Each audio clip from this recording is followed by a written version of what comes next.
tennis world explodes after this shocking moment. What was supposed to be a proud SEA Games final turned into one of the most debated matches in Southeast Asian tennis history. A single rally ignited outrage, a disputed call split an entire region, and two young athletes found themselves at the center of a storm far bigger than a gold medal. This wasn't just tennis anymore. This was pride, pressure, and perception colliding in real time. By the time Alex Eala stepped onto the court that night, the match already meant more than a final. For months, the narrative had been building quietly. A young Filipina carrying the hopes of an entire nation, a rising Thai contender playing at home, fueled by a roaring crowd and national pride, and a regional rivalry that had grown sharper with every tournament, every headline, every comparison. This SEA Games final was never going to be ordinary. Eala arrived with momentum, confidence earned through discipline, global exposure, and a calm maturity that made her stand out even among seasoned professionals. She wasn't just playing for herself, she was playing to prove that Southeast Asian tennis could compete, could command respect, could belong on bigger stages.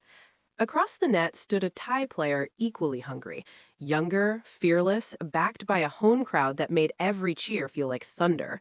For her, this wasn't about rankings or future tours. This was about now, about defending home soil, about showing that Thailand's next generation had Makasaysayan ang arrived. unang SEA Games The gold atmosphere medal ni reflected Alex that Eala tension na instantly. excited na Every warm-up itinakas shot ang was watched watawat. closely, every movement analyzed, every smile, every deep breath scrutinized. The crowd was loud, but not hostile, yet. The first few games unfolded cleanly. Hard rallies, sharp angles, controlled aggression. On the surface, it looked like a high-quality final playing out exactly as expected. But underneath, something fragile was forming, a sense that this match was walking a tightrope. Small moments began to matter more than they should. A ball landing close to the line, a brief hesitation before a call, a glance toward the umpire that lingered half a second longer than usual. Nothing exploded yet, but tension doesn't need noise to grow. It feeds on uncertainty. Eala stayed composed, her body language calm, her focus forward. She moved efficiently, choosing precision over power, patience over emotion. Each point she won felt deliberate, like a statement that she belonged in control of this match. The Thai player responded with intensity. She fought for every ball, pumping her fist after big points, feeding off the energy of the crowd. Each rally felt like a test of will as much as skill. By the middle of the first set, the scoreline began to tilt. That's when the whispers started. Not boos, not shouts, whispers. Fans reacted to calls that seemed close. Some clapped harder than usual. Others fell silent when points didn't go their way. The tension between expectation and reality began to stretch. Still, the tennis remained the focus. Until it didn't. Because in matches like this, it's never the first controversial moment that defines the story. It's the moment when players realize that fairness itself might become part of the battle, and that realization was closer than anyone expected. The second set began with a shift that was impossible to miss. Not on the scoreboard, but in the air. The rallies grew heavier. The pauses between points stretched just a little longer. What had been clean, competitive tennis now carried an edge, like everyone in the stadium was holding their breath without realizing it. Then it happened. Midway through a tense rally, Eala drove a deep shot toward the baseline. From her angle, it looked good. From the stands, many believed it clipped the line. The Thai player hesitated, just for a fraction of a second, before continuing the rally. The call came late. Out. The point stopped. The sound system went quiet, and suddenly every eye turned toward the chair. Eala didn't explode, she didn't shout. That almost made it louder. She walked forward slowly, racket in hand, eyes fixed upward. Her voice was controlled, but firm. She asked for clarification. She asked if the mark could be checked. She asked what many players ask in moments like this, for reassurance that the match was being judged fairly. The response was brief. The decision stood. That was the spark. The Thai crowd erupted, cheering the call. On the opposite side, confusion spread. Some clapped out of uncertainty, others fell silent, unsure whether they had just witnessed a normal judgment call or the beginning of something else. Eala stepped back to the baseline. But something had changed. Her rhythm was gone. The next point followed almost immediately. Another deep ball, another close call. This time the chair ruled instantly, no hesitation. Another point against her. Now the murmurs turned into noise. Eala paused again. Her shoulders rose as she exhaled. She didn't argue aggressively, but the frustration was visible. Her eyes said what her words didn't. Is this really happening? The tie player, sensing the shift, stayed locked in. She played faster, louder, feeding off the energy that now pulsed through the stadium. Alex Eala, Each point she won felt amplified, celebrated as much for the momentum as for the score. And then came the third moment, the most controversial of all. A long rally ended with Eala pushing a defensive shot wide, or so it seemed. The tie player stopped. The crowd reacted before the call. Some gasped, others cheered. Out. Eala didn't move. She stood frozen, staring at the line, then slowly turned toward the chair. This time, she didn't speak right away. She waited, as if hoping someone else would intervene, as if expecting the system to correct itself. It didn't. The silence that followed was uncomfortable. Not angry, not explosive, uncomfortable. For the first time in the match, the tennis felt secondary. The focus shifted from rallies to reactions, from skill to scrutiny, from competition to controversy. Eala eventually nodded, signaling she would play on, but her calm now looked different. It wasn't peace, it was restraint. And restraint, when stretched too far, can become its own kind of pressure. Because once players start questioning fairness, even silently, the match stops being just about winning. It becomes about endurance. And the hardest test was still ahead. The calls were made, but the real battle was only beginning, and the world was about to pick sides.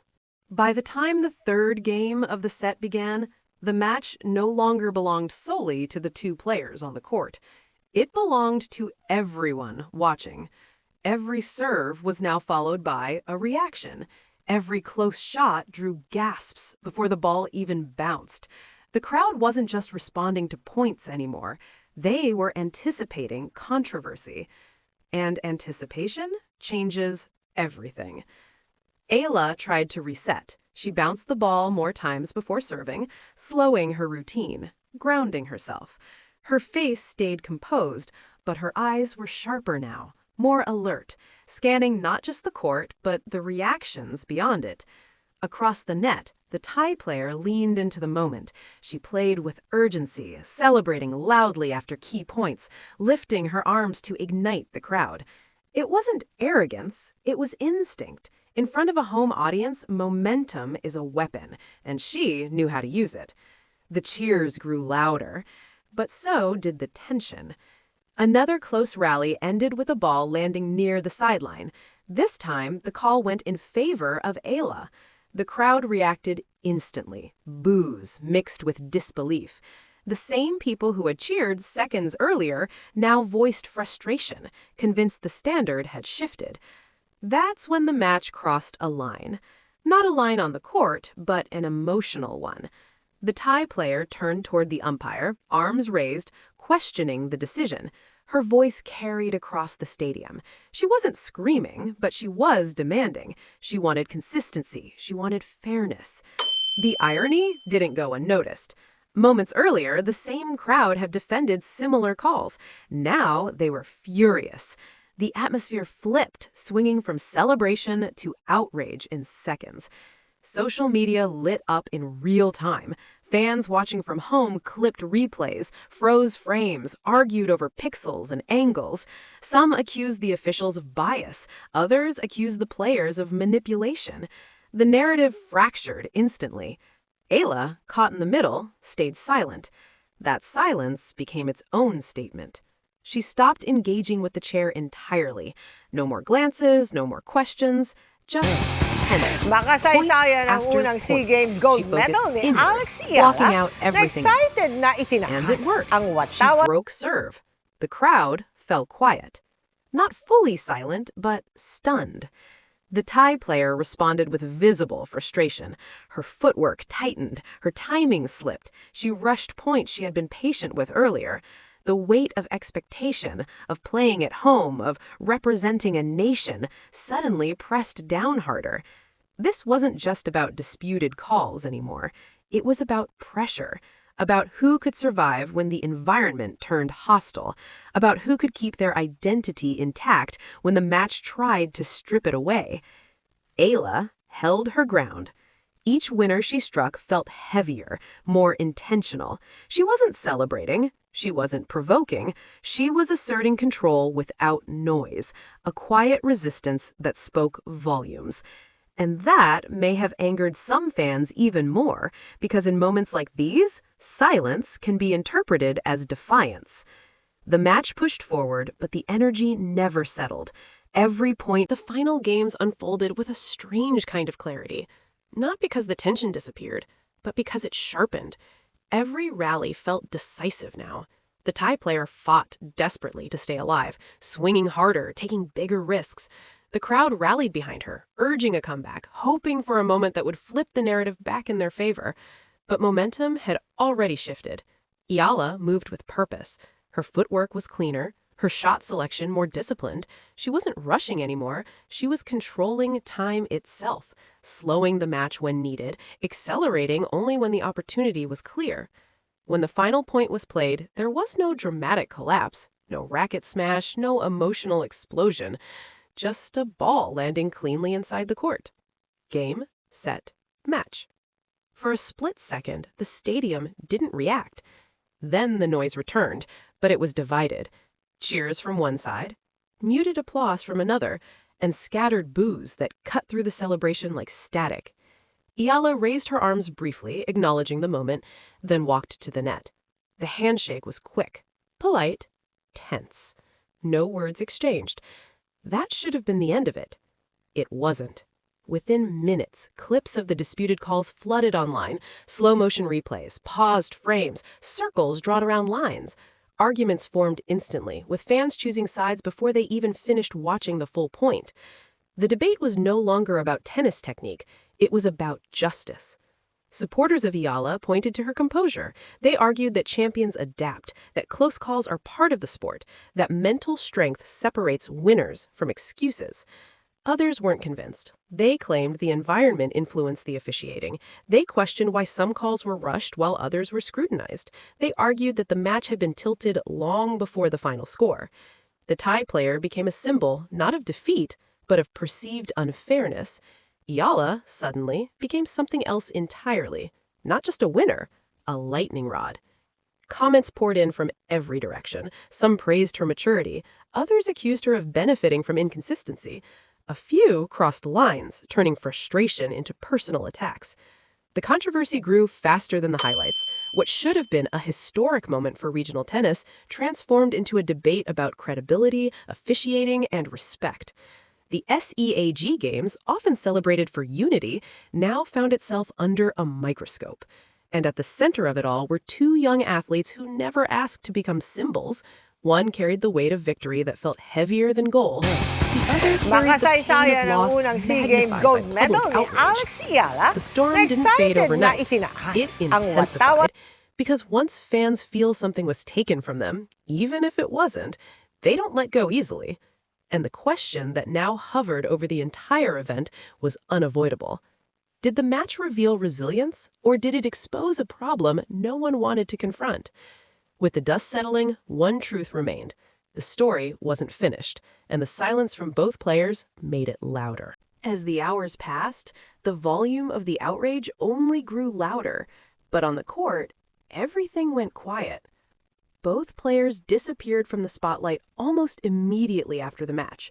No extended celebrations, no emotional interviews filled with sound bites, no public accusations or defensive statements. Just silence. And silence, in moments like this, invites interpretation. Eala returned to the locker room carrying the weight of a win that didn't feel simple. Gold medals are supposed to shine. This one felt heavy. She had done what athletes are taught to do from the very beginning: play through adversity, control what you can, accept what you cannot. Yet even as the result became official, she knew the conversation had already moved beyond tennis. Every disputed call replayed in her mind, not with regret, but with awareness.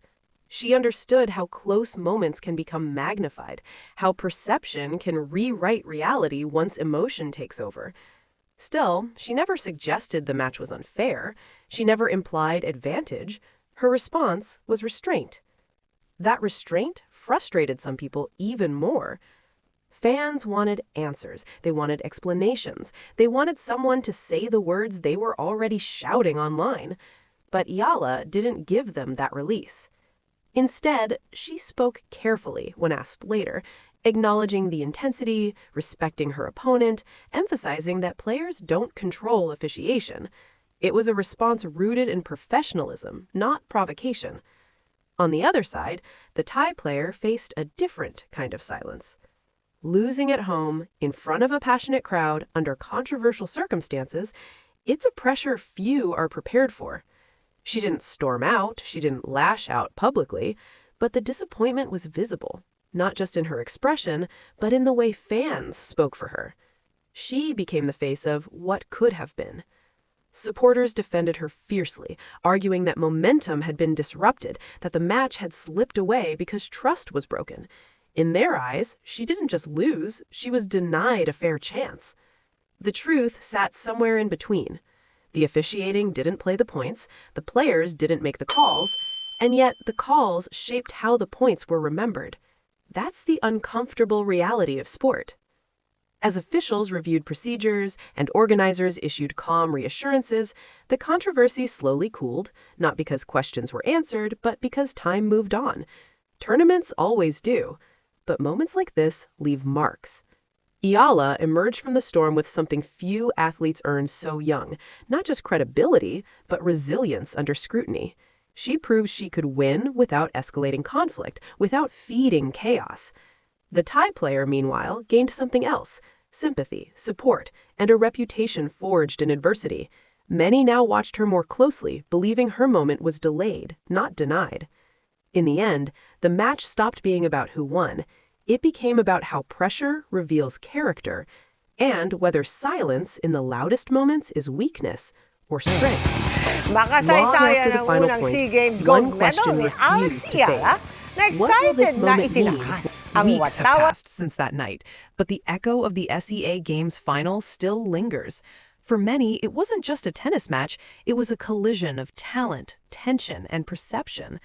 Social media threads, fan debates, and casual conversations all circle back to that pivotal moment: the calls, the reactions, and the silence that followed. For Alex Eala, the victory is historic. She didn't just win a gold medal, she broke a 26-year drought for her country, asserting herself as a rising star in Southeast Asian tennis. Yet, the weight of controversy means that her achievement is intertwined with debate. Every cheer is paired with a whisper of doubt from some corners, every celebration with a replay of contested points. It's a dual reality, triumph and scrutiny at the same time. Her composure, however, speaks volumes. By refusing to argue, by playing her game despite adversity, she demonstrated that professionalism can coexist with emotional intensity. She reminded everyone that victories are most meaningful when earned through skill, patience, and restraint, not just reactions to drama. This is a lesson not just for fans, but for players across the region. Resilience under pressure is as powerful as any forehand or backhand. The Thai player, on the other hand, emerges with a different kind of legacy. Losing at home, under controversial circumstances, could have defined her as the victim of circumstance. Instead, the way she handled herself, fighting hard, remaining composed despite frustration, and respecting her opponent, earned her admiration. The crowd may have divided opinions in the heat of the moment, but time has softened judgment. For her, this match is a foundation, a moment that will push her to greater heights in the future, a lesson in managing emotion and external pressure. For Southeast Asian tennis as a whole, this match will be remembered not just for the gold medal, but for the conversations it sparked about fairness, officiating, fan passion, and the thin line between competition and controversy. It raises questions that go beyond one tournament. How do young athletes navigate pressure on home soil? How can officiating balance impartiality with human error? And how does the region cultivate talent while managing these intense rivalries? Ultimately, the match will live in memory for multiple reasons, not solely for the winners or losers, but for the tension, the drama, and the stories that emerged off the court. Moments like this define careers, and they define the fans' experience of the sport. They create heroes, debates, and narratives that extend far beyond a single point or a single match. And as we look back, if you were watching that match live, you know the tension and passion were unforgettable. Moments like these remind us why we love tennis, not just for the points won, but for the drama, the rivalry, and the human stories behind every rally. Don't miss out on more stories like this. Hit subscribe and join us as we explore every emotional, controversial, and unforgettable moment in women's tennis.